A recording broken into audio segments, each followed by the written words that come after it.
Okay, we're going to continue with the bluegrass old time feel for recordings tonight, and I am going to play for you guys "Sweet Bunch of Daisies," which I think is a very sentimental tune. I really, it just has that sort of, sort of Sunday afternoon on the porch with your sweet tea or your mint julep or and just playing and listening. It just has that type of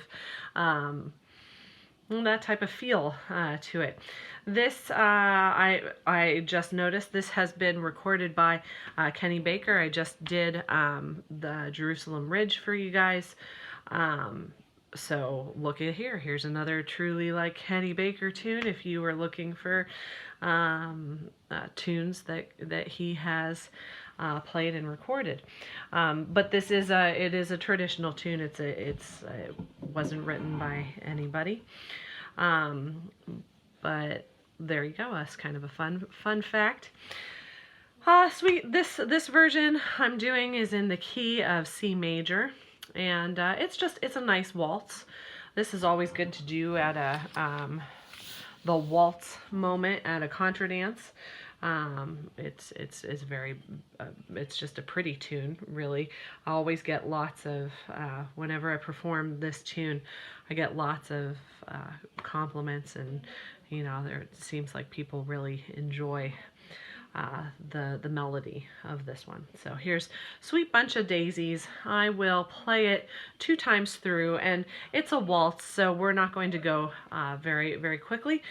My student Jude, I hope that this helps you out. I'll also take a snippet from the hard section that has the D sharp in it. So lots of accidentals in "Sweet Bunch of Daisies." So here we go. I'll move so you can see my hand.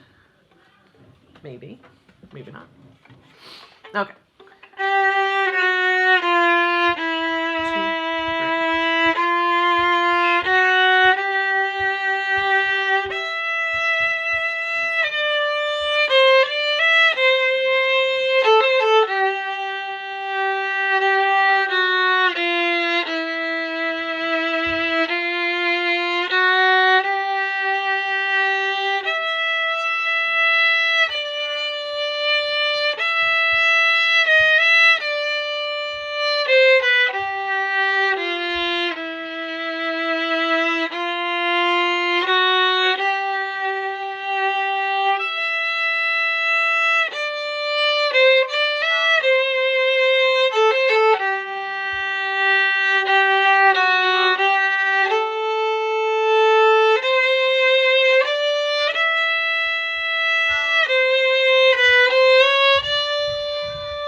So a couple of double stops added in for just, good measure.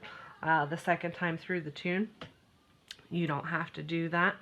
The ornament that's listed at the end after this part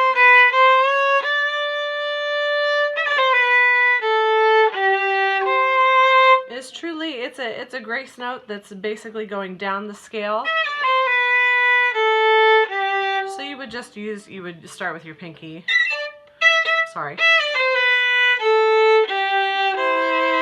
If you wanted to do that. If you didn't like that grace note, that ornament, that would be okay. You could just do what I did the second time through, which is fine as well. It's truly it's your solo, so you could pick out what you wanted to do for that ornament. And Jude, we'll talk about that in lessons this week. So I did add an extra slur. You know, that again goes with my idea of the rule of two. If you have two eighth notes that are standing by themselves, you might as well slur them. It's going to make it a little bit easier on your bowing for later. The difficult section that I was talking about with the D sharp is in the third line, and again, this is from the Fiddler's Fake Book by David Brody. He compiled all of these. There's, I don't know, like probably at least 1,000 tunes, I would say. But it's in the third line, and I'll play that for you now. So it starts with a D dotted half note. 2, 3, 2. Here's your D sharp. We go back to regular D.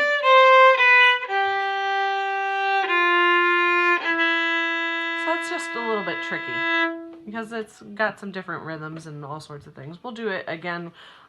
This time we'll start with an up bow, just in case you're on an up bow when you get there. 2, 3, 2, D sharp, 2, and 2.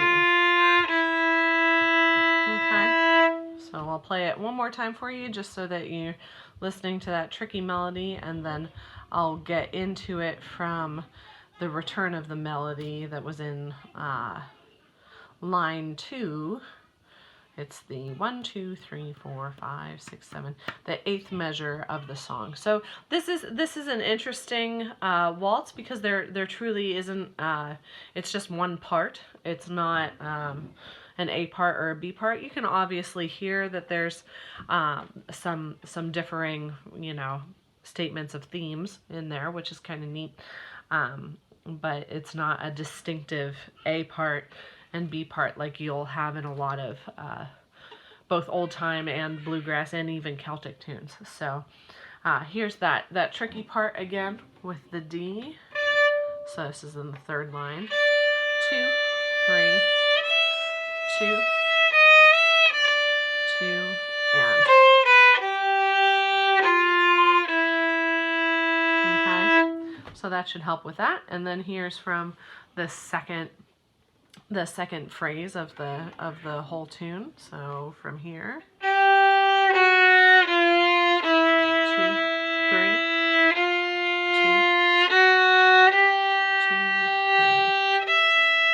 Here comes that tricky part.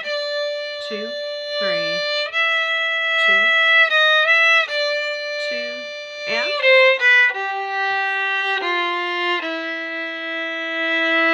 So hopefully that'll help you out with practicing. Again, it's a beautiful tune. I think it reminds me of yeah, summer porch sitting with my sweet tea. Totally, playing fiddle. So there you go, my sentimental tune. So Sweet Bunch of Daisies. Hope you enjoyed it, and there you go. On to the next recording.